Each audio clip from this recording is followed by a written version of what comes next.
വളരെ ആദ്യമായി സംസാരിക്കാൻ കഴിവുള്ള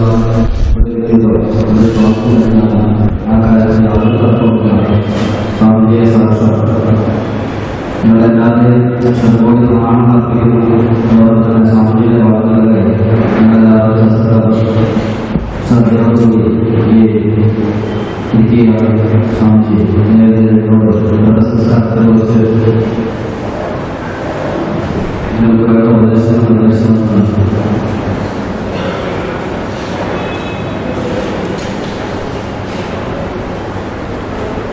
ശ്രീഹരിം പരമാനന്തമുപദേഷ്ടാരമീശ്വരം വ്യാപകം സർവലോകാനാം കാരണം തം ഭജമ്യഹം. ശങ്കരം ശങ്കരാചാര്യം കേശവം ബാദരായണം സൂത്രഭാഷ്യകൃതൗ വന്ദേ ഭഗവന്തൗ പുനഃ പുനഃ. സദാശിവസമാരംഭം ശങ്കരാചാര്യമധ്യമാം അസ്മദാചാര്യപര്യന്താം വന്ദേ ഗുരുപരമ്പരാം.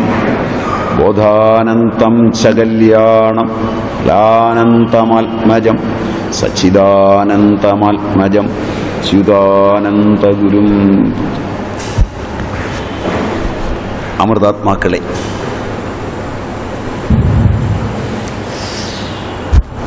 വളരെ ശ്രദ്ധേയമായ ഒരു വിഷയത്തെക്കുറിച്ച് ആണ് നമ്മൾ ചർച്ച ചെയ്യാൻ പോകുന്നത്. ഇതിൻ്റെ ആദ്യ സെഷനിൽ ഇടയ്ക്ക് എവിടെയോ വെച്ച് നഷ്ടം വന്നതിനെക്കുറിച്ചുള്ളൊരു സൂചന ഉള്ളതുകൊണ്ട് ഒരു വാക്ക് അതിനെക്കുറിച്ച് പറഞ്ഞിട്ട് കടന്നു പോകാം എന്ന് വിചാരിക്കുകയാണ്. ത്രൈവർണികരുടെ ലോകമാണ് ഷോഡശ സംസ്കാര ക്രിയകളോട് കൂടിയത്. വളരെ പൗരാണിക കാലം മുതൽ ഷോഡശ സംസ്കാര ക്രിയകൾ ശൂദ്ര വിഭാഗങ്ങൾക്ക് പറഞ്ഞിട്ടില്ല. അതിൻ്റേതായ കാരണങ്ങളിൽ അതാരെങ്കിലും നിഷേധിച്ചതോ മാറ്റി നിർത്തിയതോ ഒക്കെയാണെന്നുള്ള ഒരു വാദത്തിലാണ്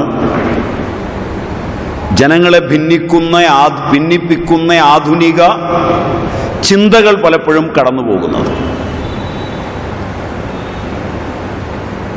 കേരളമാകട്ടെ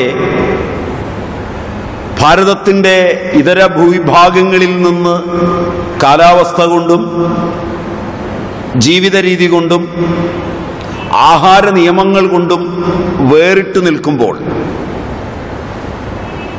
കേരളത്തിൽ ത്രൈവർണികരുണ്ടായിരുന്നില്ല എന്ന് ചരിത്രം പരിശോധിച്ചാൽ ഏതൊരാൾക്കും ബോധ്യമാകുന്നതാണ്.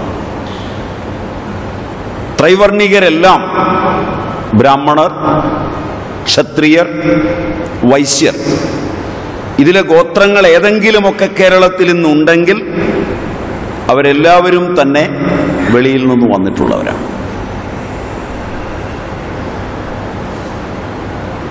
വെളിയിൽ നിന്ന് വന്നിട്ടുള്ളത് കൊണ്ട് പല നിർബന്ധ നിയമങ്ങളും അവർക്ക് പാലിക്കേണ്ടി വന്നിട്ടുണ്ട്. അതിലേറ്റവും കൂടുതൽ നിയമങ്ങളും അസ്വാതന്ത്ര്യവും ഇവിടേക്ക് കടന്നു വന്നിട്ടുള്ളവരുടെ സ്ത്രീകൾക്കാണ് നേരിടേണ്ടി വന്നിട്ടുള്ളത്. വൈദിക സംസ്കൃതിക്ക് അനുസരണമല്ലാതെ അടിച്ചേൽപ്പിക്കപ്പെട്ട നിയമങ്ങളും അസ്വാതന്ത്ര്യവും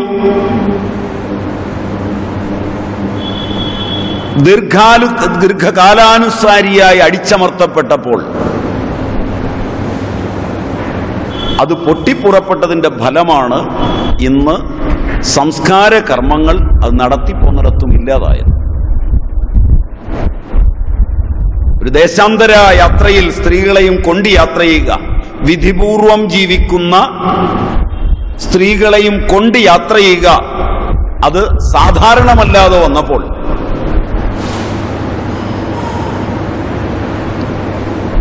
സഗോത്രയെയും സബിണ്ടയെയും വിവാഹം കഴിക്കില്ല എന്ന നിയമവും വന്നപ്പോൾ ഭിന്ന ഗോത്രങ്ങൾക്ക് യാത്ര ചെയ്താൽ മാത്രമേ പുതിയൊരു ദേശത്ത് തങ്ങളുടെ സംസ്കാരത്തിനനുസരിച്ചുള്ളവരെ നിലനിർത്താൻ പറ്റൂ എന്ന് വന്നപ്പോൾ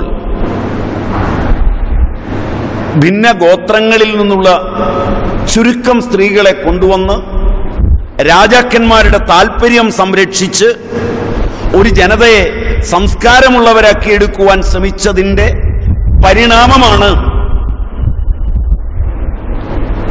അഗ്രജൻ ഒഴിച്ചുള്ളവർക്ക് അന്യ സമുദായ സ്ത്രീകളുമായുള്ള ബന്ധവും മറ്റു കാര്യങ്ങളുമൊക്കെ രാജാവ് അനുവദിച്ചു കൊടുത്ത തലങ്ങളിൽ രൂപാന്തരപ്പെട്ടതും അതുണ്ടാക്കിയ വർണ്ണ മിശ്രവും അതുണ്ടാക്കിയ ബൗദ്ധികതയും അതിന്റെ പരിണാമവും ബീജത്തെയും ബീജഭാഗത്തെയും ബീജഭാഗ അവയവത്തെയും അടിസ്ഥാനമാക്കി ചർച്ച ചെയ്യേണ്ട ഒരു സമയം സമാഗതമായിട്ടുണ്ട്. അത് മാറ്റിവെച്ചുകൊണ്ടുള്ള എല്ലാ സാമൂഹിക ചർച്ചകളും മാനവനെ കൂടുതൽ കൂടുതൽ ഭിന്നതയിലേക്ക് നയിക്കും എന്ന് ഓർമ്മിപ്പിക്കുവാൻ മാത്രം ഈ അവസരം ഞാൻ ഉപയോഗിച്ചുകൊണ്ട് ആദ്യത്തെ സെഷനിൽ നിന്ന് കേട്ട അല്പഭാഗം വച്ചുകൊണ്ടാണ് ഞാനിത് പറയുന്നത്. അത് വളരെ സങ്കീർണമായ ഒരു തലങ്ങളിൽ ഇന്ന് എത്തി നിൽക്കുകയാണ്.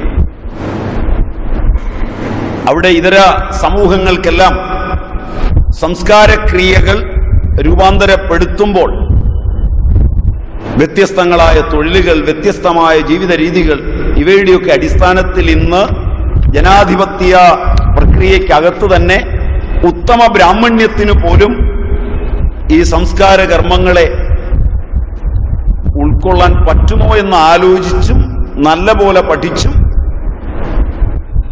അതിലേക്ക് കടന്നില്ലെങ്കിൽ ചിലപ്പോൾ ഗുണത്തെക്കാളേറെ ദോഷവും ചെയ്തു കൊണ്ടുവരും. അത്രയും ഞാൻ ആദ്യം സൂചിപ്പിക്കട്ടെ. ഇനി നമുക്ക് നമ്മുടെ വിഷയത്തിലേക്ക് കടക്കാം.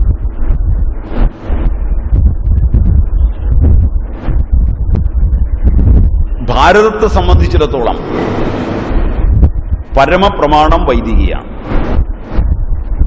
ധർമ്മജിജ്ഞാസമാനാനാം പ്രമാണം ശ്രുതി. ആ ശ്രുതിയെ അവലംബിച്ച് ഉള്ളത് മാത്രമാണ് സ്വീകാര്യവും. ഋഗ്വേദം, യജുർവേദം, സാമവേദം, അഥർവവേദം എന്ന ശ്രുതികളെ തിരിച്ചിട്ടുണ്ട്, ക്രോഡീകരിച്ചിട്ടുണ്ട് വ്യാസൻ. എങ്കിലും ഋഗ്വേദത്തിലും അഥർവവേദത്തിലുമാണ്. ഋഗ്വേദത്തിന്റെ ഉപവേദമാണ് ആയുർവേദം എന്നൊരു പ്രാചീന പക്ഷവും അഥർവവേദത്തിന്റെ ഉപവേദമാണെന്നൊരു ആധുനിക പക്ഷവും നിലനിൽക്കുന്നുണ്ട്. പൊതുവെ കോളേജുകളിലുമൊക്കെ പഠിക്കുമ്പോൾ അഥർവവേദത്തിന്റെ ഉപവേദമായാണ് പഠിക്കുന്നത്. അഥർവത്തിലെ ഋക്കുകളെല്ലാം ഋക്കിലുള്ളതാണ്, ഋഗ്വേദത്തിലുള്ളതുമാണ്. അതില് വൈദിക കാലത്തു തന്നെ വളരെ പ്രാധാന്യത്തോടെ ഗർഭിണി പരിചര്യ വളരെ ഭംഗിയായി രേഖപ്പെടുത്തിയിട്ടുണ്ട്. ആദ്യം വിഷയങ്ങളുടെ ഓരോ ഘട്ടം ഒന്ന് സൂചിപ്പിച്ചിട്ട് വിഷയത്തിലേക്ക് ഞാൻ പ്രവേശിക്കാം. ഋഗ്വേദത്തിൽ അതിൻ്റെ അംശങ്ങളുണ്ട്, യജുർവേദത്തിലുണ്ട്, അഥർവവേദത്തിലുണ്ട്. സാമവേദത്തിലേത് എനിക്ക് അത്ര നന്നായി അറിയില്ല, ഞാനത് വായിച്ചിട്ടില്ല, അതിലെ അല്പം പോലും പഠിക്കാൻ പറ്റിയിട്ടില്ല. അതുകൊണ്ട് അതേക്കുറിച്ച് പറയാൻ ആധികാരികമായാവില്ല. മറ്റു 3 വേദങ്ങളിലും ഇതിനുപോൽബലകങ്ങളായ സൂക്തങ്ങളും കാര്യങ്ങളും ഏറ്റവും അടുക്കോടും ചിട്ടയോടും കൂടി ഭംഗിയായി അവതരിപ്പിച്ചിട്ടുള്ളത് അഥർവത്തിലാണ് എന്ന് പറയാം. ഗൃഹ്യസൂത്രങ്ങളിൽ, ധർമ്മസൂത്രങ്ങളിൽ ഒക്കെ ഇതിന്റെ രചനരേഖകളുണ്ട്. ഒട്ടെല്ലാ പുരാണങ്ങളിലും ഇതേക്കുറിച്ചുള്ള ചർച്ചകളുണ്ട്. എല്ലാ പുരാണങ്ങളിലുമുണ്ട്. വളരെ ഭംഗിയായി ചർച്ച ചെയ്തിട്ടുണ്ട്, ലളിതമായ ഭാഷയിൽ ചർച്ച ചെയ്തിട്ടുണ്ട്. ഇത് ഉൾപ്പെടുന്നത് സംഹിതാകാലം വരുമ്പോൾ കൗമാരഭൃത്യത്തിൽ ഉൾപ്പെടുത്തിയാണ് ആയുർവേദ സംഹിതകൾ ഇതിനെ പഠിച്ചിട്ടുള്ളത്.